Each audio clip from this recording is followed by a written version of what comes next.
энэ малчны нийгмийн даатгалын шимтгэлийг нөхөн төлөвлөх зүйл байна уугүй юу? Үндсэн асуулт нь энэ. Манай ганц зөргийн тэмүүлэн тэргүүтээ нэр бүхий улсын хурлын гишүүд энэ хуулийг батлуулсан юм билээ. Тэгээ засгийн газар нь хууль хэрэгжүүлэх үндсэн хуулиар хүлээсэн засгийн газар нь хэрэгжүүлэхгүй байсаар байгаад өдий хүрлээ. За одоо манай Авбакир сайд байна. Тэгээд одоо нам бүлэг доторх хагарал хуваагдлынхаа үед гарч төр юм байх хэвээр, үнэн байх хэвээр, худлаа ярьж болохгүй гэдэг сүрхий сайхан зүйл ярьж ирсэн. Би бол итгэж ирсэн. Тэгээ яг л энэ хэлсэндээ суух юм болов уу гэж үзэж ирсэн. 2026 оны ихээр сая энэ оны ихээр гарч үг хэлэхдээ малчны тухай хуультай хэрэгжүүлэх журмыг 1-р улирал багтааж баталнаа гэдээ олон нийтийн мэдээллийн хэрэгслэр мэдгдсэн. За тэгээд төрийн сайд хэлж байгаа учраас үнэн хэлж байгаа болов уу гэж бодсон. Тухайн үед ерөнхий сайд Зандан Шидартай энэ асуудлаар ярьсан, одоо батлах гэж байгаа гэж ингэж хэлсэн. Байхгүй нөгөө журам нь. Гэхдээ ингэж улаан цайм олон нийтийн өмнө худлаа ярьж болдсон юм Монгол төрийн сайд. За худлаа ярьчаад ажилдаа үргэлжлүүлээд байж болдсон юм уу? Ер нь ингээ сайд нар ажлын хэсгийг орж ирэхэд манай их хурлын дарга бол тэр энэ дээрээ сайхан танилцуулж байгаа шүү дээ. Худлаа мэдээлэл өгч болохгүй. Парламентыг хүндэтгэх нь асуултанд үнэн зөв хариулна гэдэг. Ингээ худлаа яриа яваад байдаг. Цаана юу болж ийн вэ гэхээр энэ хуулийг батлагдангууд хүлээсэн хэдэн мянган малчин энийг болчих болов сайхан тэр хууль яриад байсан тэрийг хэрэгжүүлчих болов гэж. Энд байгаа сая тойрог руу явсан, орон нутгийн тойрог руу явсан энд сууж байгаа Монгол Ардын намын гишүүд бүгд бид сонгуулийнхаа амлалтыг 2016 оны сонгуулийн амлалтаа биелүүлж малчны тухай малчны нийгмийн даатгалын шимтгэлийг төлөхөөр болцсон шүү гэж орон нутаг тойрогтой ярьж явсан. Одоо яах юм бэ? Бүгдээр худалж болох уу? За малчид болохоор ингээд хуураад ээж болдог, аргалаад ээж болдог ийм байдалтай байх уу? Тэгээ Монгол улсын хууль тогтоох дээд байгууллага улсын хурлаас баталсан хуулийг хэрэгжүүлээгүүд хэн хариуцлага хүлээх юм бэ?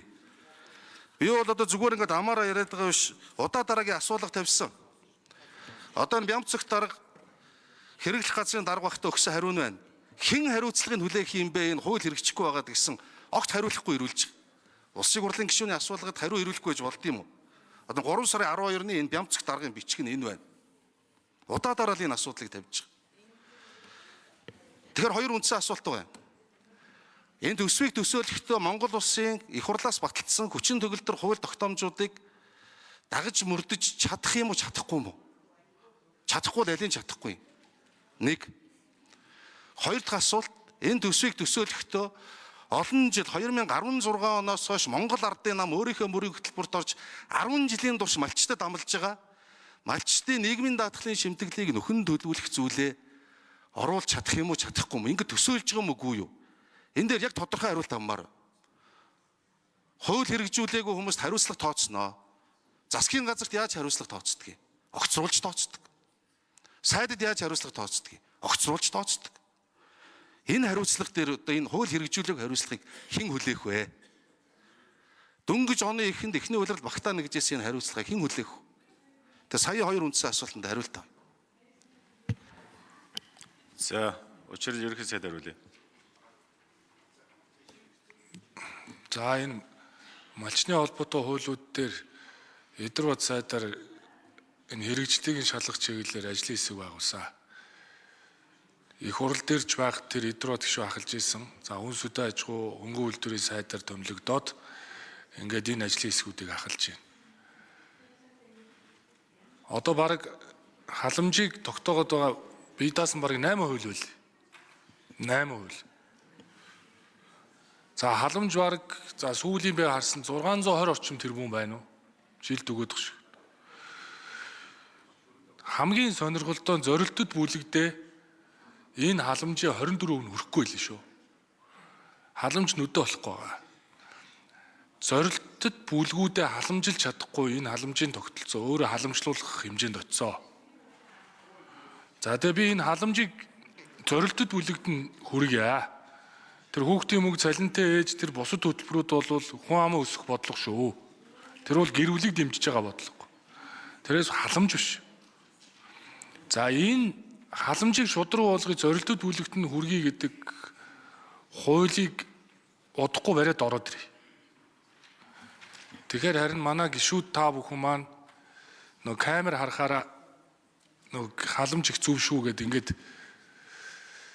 эхлэх үйл гэдэг дээр би санаа зовж ин гэхдээ ингээд аваад ороод ирнэ. Халамжийг. За төрийн албан агчийн цалин 33 хуулиар шийдэж байгаа. Энийг нэг хуулиар шийднэ. Тэтгэвэр өнөөдөр шудраг бус байгаа. 2013 оноос өмнө сая 400 мянган төгрөгөөс тэтгэвэр бодож исэн 17 оноос хойш 2 сая 400-аар ботсон. Насаараа хөдөлмөр эрхэлсэн хүн тэгээ 10 жилийн дараа тэтгэврт гарсан хүн хоёрын цалингийн зөрөө бараг 40% та байгаа бол шудраг бус. Ингээд тэтгэвэр нэмлээгээд хэлдэг бүгдэнд нь тэгш 10% нэмчихээр нөө зөрүүтэй хэсэг дээрээ ч 10%, өндөр хэсэг дээрээ ч 10% гэхээр энэ бол шудраг биш. Хөдөлмөрлсөн хөлснийхөө үр шимийг хүртдэг, шимтгэлийг олон жил одоо шимтгэл төлсөн нь илүү тэтгэвэр авд. Энэ тогтолцоор явна. Өнгөрсөн хугацааны графикийг үзэхэд сонгуулийн яг мөчлөг болгоны 4 сард дандаа нөгөө халамж нэмээд тэтгэвэр нэмээд наад малчны бага хуульч бас яг 24 оны парламентаар гарчихгүй. Ингэж явсаар хагаад яг тогтолцоогоо эвдээ хийсэн. Одоо бол төсвийн урсгалын 75% нь зөвхөн урсгал санхүүжүүлж байгаа. Тэгэхээр ийм төсөвтөөгөр бол цаашаа явахгүй нэ. Тэр ер нь одоо ингээд зовлонгоо үннээ яриад төсвөө бэлдэж байна. Энэ төсвийн урсгал дээр реформ хийх цаг бол ирчлээ.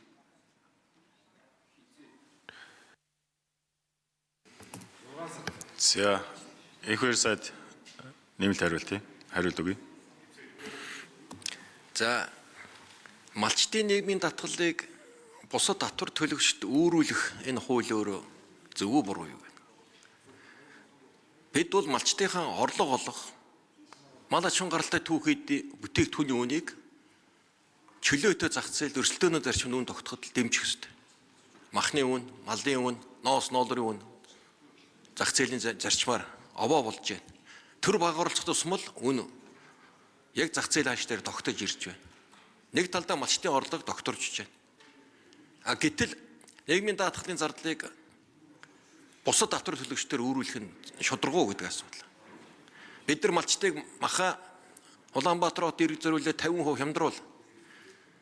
Таны даатгалыг 50% төлж болохоор та мал маха 50% бага өг гэж хэлэхгүй байгаа шүү дээ.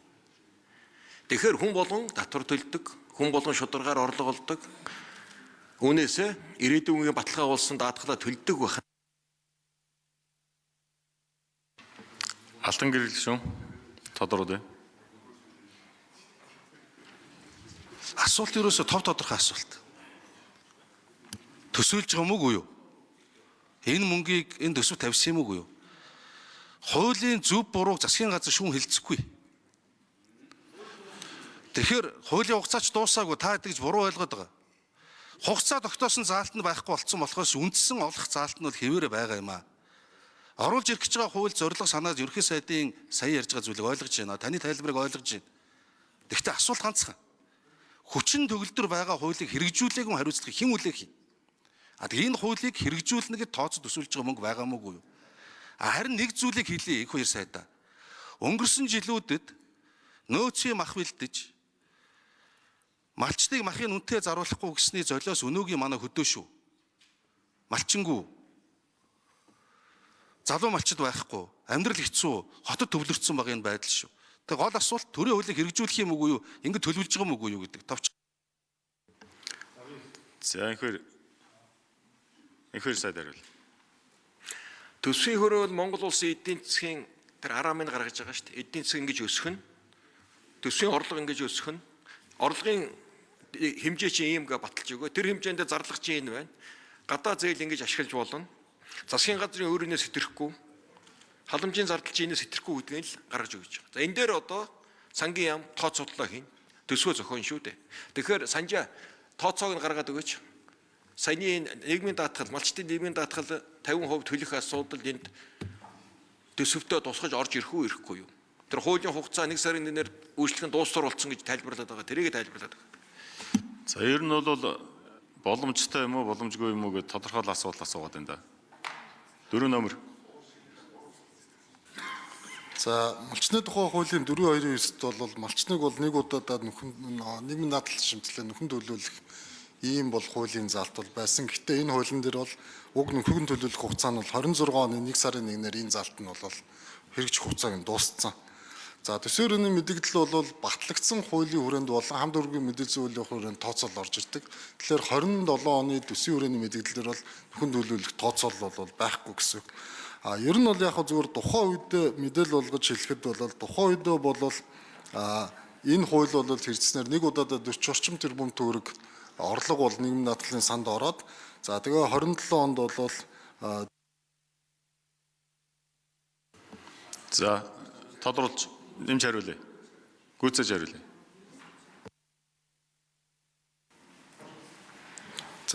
за сангийн за тухайн үед бол тооцоол хийхдээ бол нийтдээ бол нэг 10 орчим мянган малчин болвол энэ дээр бол хамрагдах юм байна гэдэг тооцоол хийгээд за эхний 5 жилийн хугацаанд бол 375 тэрбум төгрөгийн зарлага гарах юм байна гэсэн тооцоо хийжсэн. Нэг удаад бол 40 орчим тэрбум төгрөг төлөөд тэгээд 5 жил эхний 5 жилдээ л зөвхөн 375 тэрбум зарлага гарах юм байна гэсэн. Тэгээд тухайн үед бол засгаар бол нөгөө журам нь орох гээд 2 удаа ороод тэгээд яг бас батлагдаж чадаагүй тэгээд хугацаанд амжаагүй гэсэн. За алтан гэрэл гишүүн тодруулъя. Тэгэхээр оны эхэнд энэ журмыг батлах гэж байгаа гэж хотлоо ярьсандаа энэ олон нийтийн мэдээлэл хэрэгслэр байгаа шүү дээ. Аббакирсаар уучлалгуугаарай. За энэ хуулийг хэрэгжүүлж чадахгүй юм байна гэд эний чинь бол хэрэгжүүлэхгүй болохгүй гэдэг юм а малчтынхаа нүрийг хараад та нар маань хэлээрээ. Өнөөдөр би энэ хуулийн зөв буруу тал ярихаас илүү энэ Монгол төр парламент хууль батлаад энийг хэрэгжүүлэхгүй байгаа засгийн газрын хандлага буруу байна. Тэгээд энэ нь болохоор нөгөө нэг дээрлэхэж болно гэж боддог, нөгөө нэг асуудлыг шийдвэрлэхгүй байна гэж боддог малчид дээр ирэхээр илэрч ийна гэж бодож байгаа учраас олонний анхааралд бас ороосой, малчид маань энийг анзаарч хараасай.